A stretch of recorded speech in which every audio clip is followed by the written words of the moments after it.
స్నేహితులు కూడా సగం మంది తెలిసి ఉన్నారు. అందరూ కూడా నిలుస్తూ వస్తుంటారు. అయితే అప్పుడప్పుడు అడుగుతా ఉంటారు, అన్నా ఎప్పుడు వస్తావు మా కాలనీకి, ఎప్పుడు వస్తావు అని అంటారు. మా దేవుడు సమయం ఇచ్చినప్పుడు మేము వస్తామమ్మా అని చెప్తా ఉంటా. అయితే దేవుడు ఈ రోజు మనకు ఈ సమయం ఇచ్చాడు.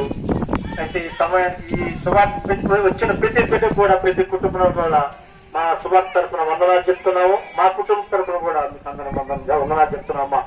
అయితే ప్రేమైన దేవుని బిడ్డలారా, దేవుడు ఒక మాట అన్నాడు, మేము లోకం ఎంతో ప్రేమించిన అంటున్నాడు ఆయన. అయితే మన కోసం ఆయన ఎంతో ఉన్నత స్థితిలో ఉంచి దిగజారి సిలువ మన మీద ఏలాడి తీసిన దేవుడు ఆయన. అయితే రక్త గాయాలతో ఏ నేరం ఏ పాపం చేయను ఆయన.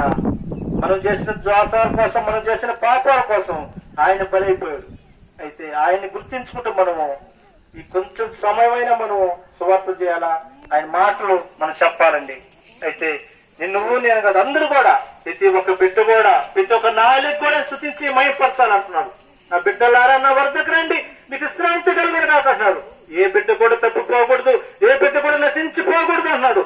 నశించిపోయిన బిడ్డ ఎతికి రక్షించే దేవుడు నేను అంటున్నాడు. అయితే ఆయన ప్రేమ పొందలేకున్నామండి, ఆయన దూరం అయిపోతున్నాం మనము. ఆయన అయితే అనుక్షణము నా బిడ్డలారా నా వద్దకు రండి అని ప్రతిసారి ఆయన గుర్తు చేస్తూ ఉంటాడు.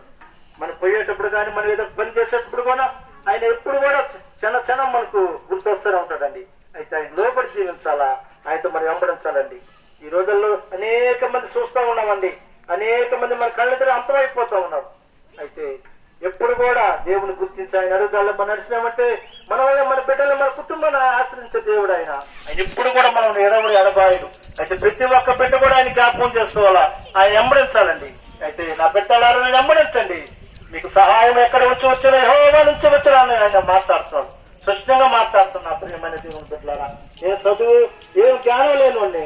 అయితే ఆయన మాటలు గుర్తించి కొన్ని సగం వయసు అయిపోయింది నాకు, సగం వయసులో అయినా నేను తెలుసుకొని ఆయన వెంబడిస్తున్నాను.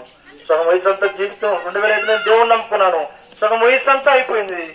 దేవుడు ఇప్పుడు అన్నా జ్ఞానం కలిగి నేను నా